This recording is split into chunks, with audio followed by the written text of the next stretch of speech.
Pemirsa Kembang Setaman Group, konten YouTube ini bersifat lokal kedaerahan yang bertujuan memberikan motivasi kepada generasi mendatang agar tidak lupa dengan kearifan budaya di sekitar kita. Selamat mengikuti.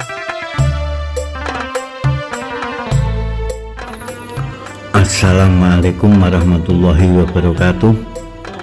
Pemirsa Kembang Setaman Group, di kesempatan hari ini kemarin kami mendapatkan informasi dari warga Soco, Desa Sidonganti, Kecamatan Krek, Kabupaten Tuban, bahwasanya sesuai dengan informasi yang kami terima, pemirsa, bahwasanya di Soco ada sebuah petilasan ataupun makam yang bisa direview yang bisa kita ungkap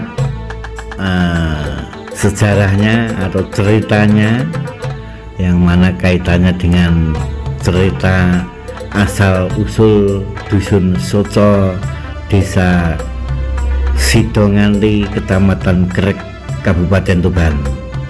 Nah pemirsa, untuk lebih lanjutnya mari kita langsung saja menuju ke Dusun Soco dan ikutilah perjalanan kami. Oke, let's go. Pemirsa, kali ini kami telah menelusuri jalan menuju Dusun Soco, yang mana jalan ini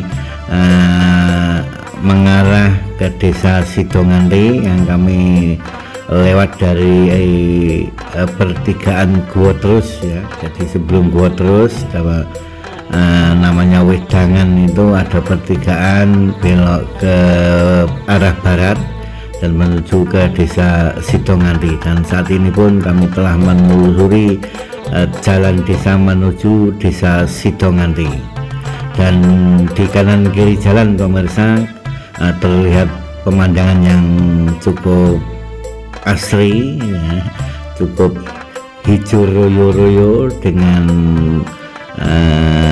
tumbuhan tanaman jagung dari petani yang menggarap tanah berhutani di kawasan Desa Sidonganti ini. Dulu pemirsa, di samping kanan kiri jalan ini adalah merupakan suatu hutan yang sangat lebat sekali dan pohon jatinya juga lumayan besar-besar. Tapi sekarang hutan yang belantara ya, ini sudah berubah menjadi hutan jagung seperti tampak yang kita lihat bersama di sini.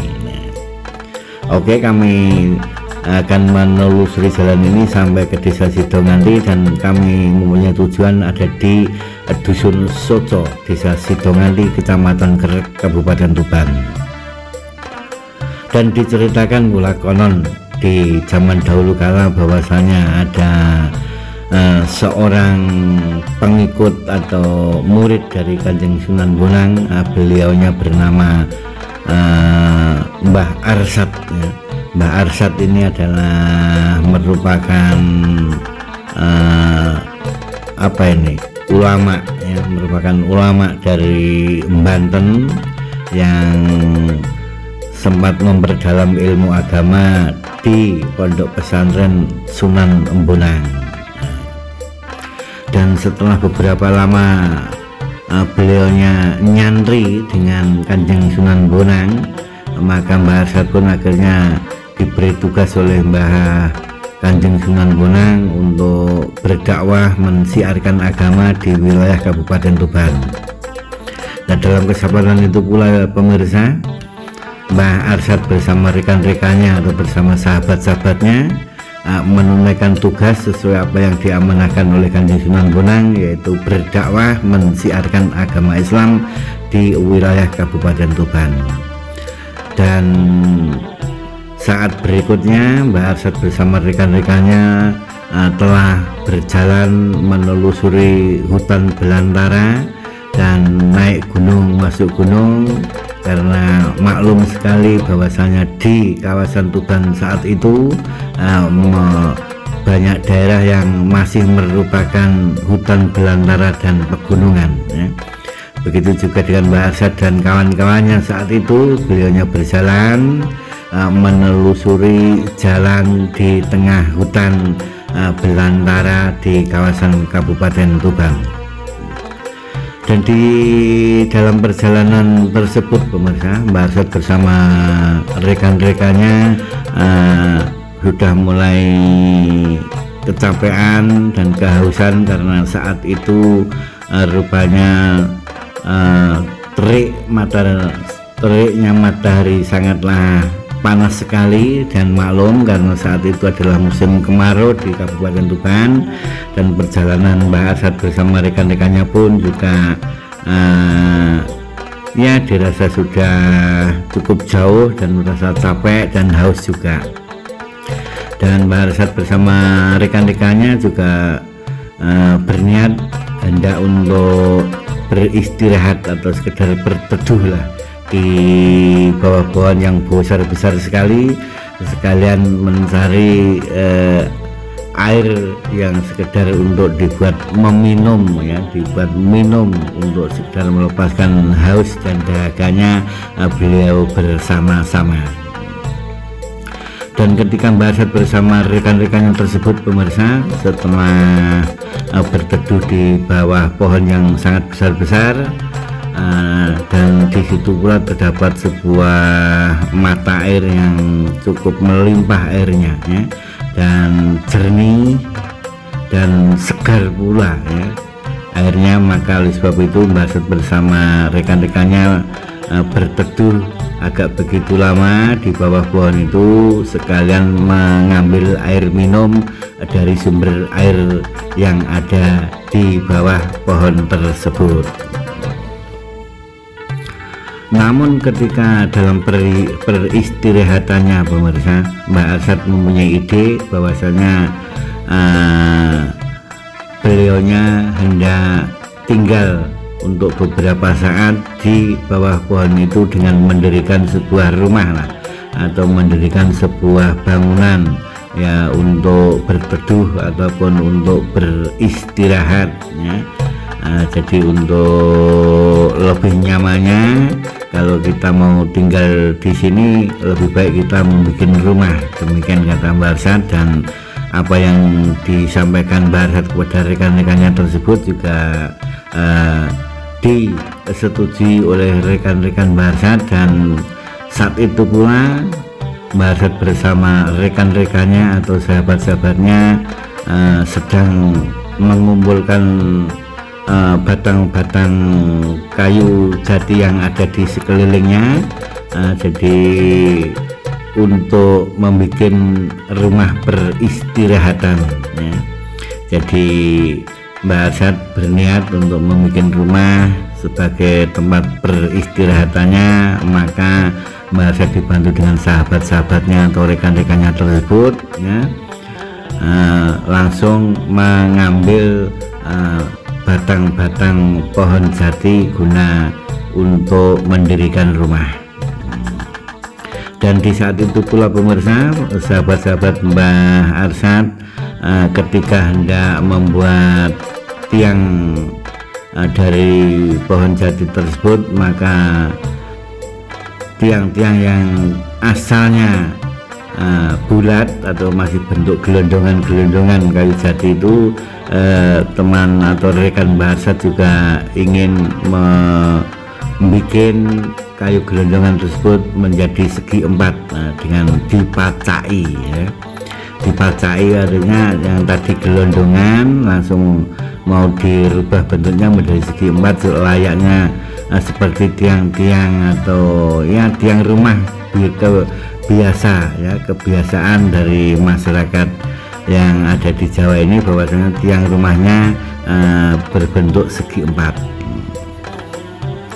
Dan di dalam suasana macai batangan atau gelondongan kayu jati yang hendak dibuat tiang tersebut pemirsa, bahwasanya diketahui bahwa kayu-kayu yang dipacai dan dijadikan bentuk menjadi segi empat tersebut ternyata kayu-kayu itu banyak matanya ya. Jadi banyak mata kayunya ya.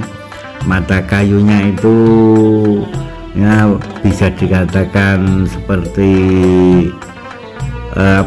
bulat-bulat yang warnanya coklat kehitam-hitaman seperti mata, yaitu namanya mata kayu ya, atau orang Jawa biasanya menyebutnya dengan nama soco.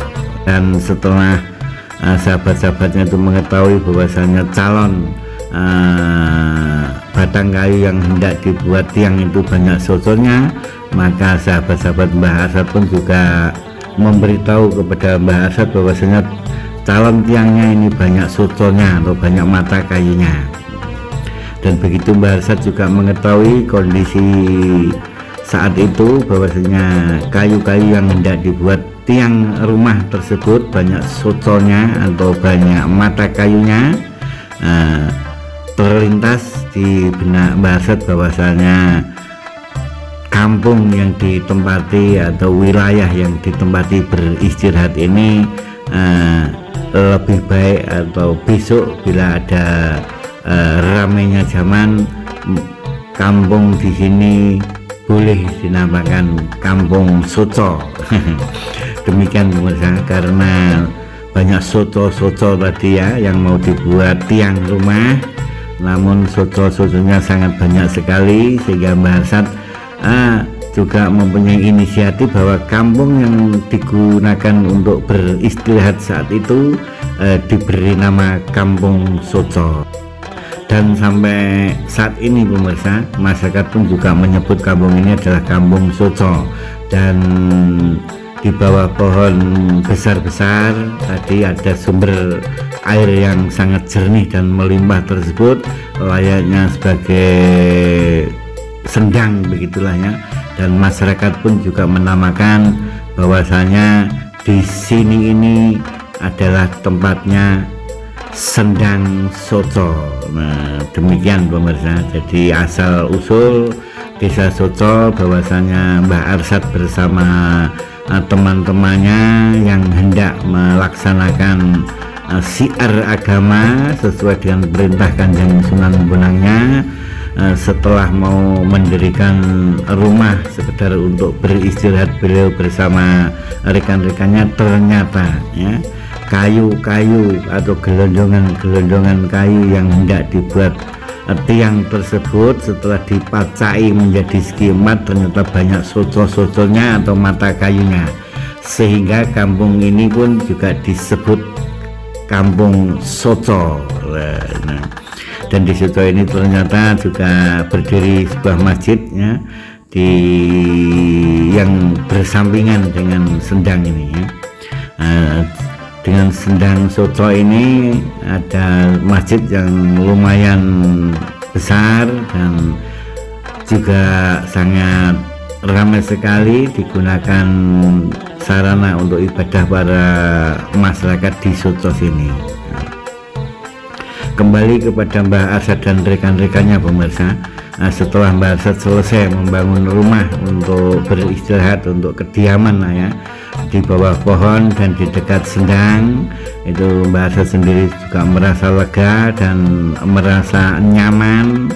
Dan Mbah Arsad pun juga melanjutkan tugasnya sebagai seorang pendakwah atau mensiarkan agama Islam sesuai apa yang diamanahkan kepada beliau Kanjeng Sunan Bonang tersebut. Karena Mbah Arsad merupakan suatu sosok yang sangat penyabar, sosok yang sangatnya ramah kepada masyarakat, dan suka sekali Mbah Arsad kepada anak-anak ya, senang sekali pada anak-anak, karena tujuan dari Mbah Arsad menyampaikan agama ini lebih efisien itu kepada anak-anak. Jadi pendidikan sedini mungkin ini lebih baik. Jadi maka Mbah Arsad pun juga banyak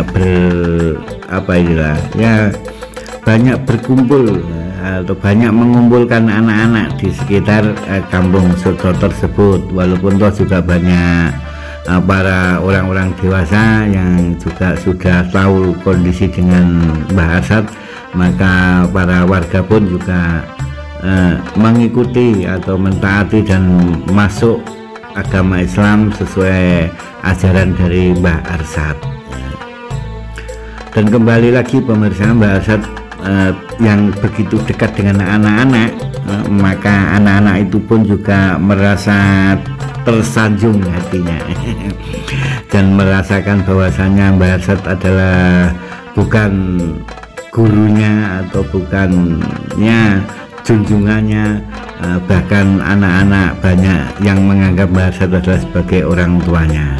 Dan saat itu pula karena keakraban Mbah Arsad dengan anak-anak di sekitar kampung Soco tersebut pemirsa, anak-anak juga sering minta gendong, minta apa ya dengan Mbah Arsad. Nah, ketika memang anak-anak terjadi rewel, terjadi ya pokoknya anak-anak yang lagi susah, lagi nangis, lagi rewel lah ya, memang Mbah Arsad pun juga suka menggendong anak-anak tersebut ya. Karena anak-anak yang mengaji kepada beliau sudah dianggap sebagai anak-anak sendiri, dan biar ilmu yang disampaikan ini biar mudah masuk demikian. Jadi memang keakraban antara sang guru dengan anak ini memang dijalin betul oleh Mbah Arsad bersama rekan-rekannya. Nah, karena dengan kondisi seperti itulah pemirsa, jadi Mbah Arsad pun juga mendapat julukan baru ya, karena banyak anak yang ngamplok, banyak anak-anak yang suka minta gendong pada Mbah Arsad ya. Jadi Mbah Arsad pun juga dapat julukan sebagai Mbah Kamplok. Karena apa pemirsa? Karena Mbah Arsad selagi ada anak-anak yang rewel, anak-anak yang nangis, anak-anak yang sakit, Mbah Arsad pun juga suka menggendong anak-anak yang ada di wilayah Soco tersebut.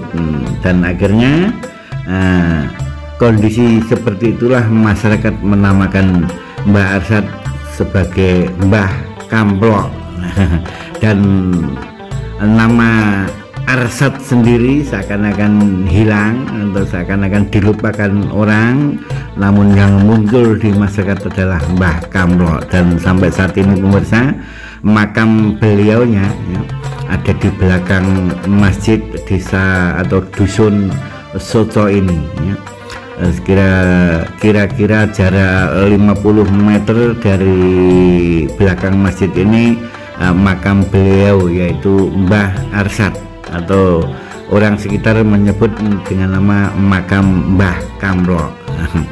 Dan pada kesempatan saat ini pemirsa, saya ditemani oleh Pak Warsan sebagai warga dusun Soco yang menemani kami berziarah ke makamnya Mbah Arsad atau Mbah Kamplok tersebut pemirsa ya. Jadi Pak Warsan telah menemani kami bersama Kembang Setaman Group untuk berziarah ke makam dari Mbah Kamploknya atau Mbah Arsad. Nah, jadi demikian pemirsa kurang lebihnya cerita asal usul tentang dusun Soco, desa Sidonganti, kecamatan Krek, Kabupaten Tuban, yang mana sebagai cikal bakal dari dusun Soco ini adalah Mbah Arsad, yang ketika melakukan syiar atau dakwah Islam di kampung Soco ini, beliau hendak mendirikan rumah, namun kayu jatinya yang mau dibikin tiang tersebut banyak soco-soconya atau banyak mata kayunya, sehingga dusun sini atau kampung sini disebut kampung Soco. Dan kebetulan pula bahwasanya di samping rumah Mbah Arsad ada sumber air yang cukup melimpah, jernih dan seger pula ya. Masyarakat pun juga menamakan tempat ini adalah Sendang Soco. Demikian pemirsa, ada kurang lebihnya Kembang Setaman Group mohon dimaafkan, dan apabila ada kesalahan dari kami sekali lagi mohon maaf yang sebesar-besarnya. Akhirul kalam, wabillahi taufiq wal hidayah. waridho walinayah. Wassalamualaikum warahmatullahi wabarakatuh. Karena bukti tertulis untuk referensi dari sejarah tidak ada, maka cerita ini tercetus oleh Kembang Setaman Group. Dan apabila ada kesalahan pendapat dikarenakan keterbatasan informasi yang kami peroleh, mohon maaf bila ada kekurangan atau kesalahan dalam cerita ini. Terima kasih telah mengikuti Kembang Setaman Group. Semoga bermanfaat.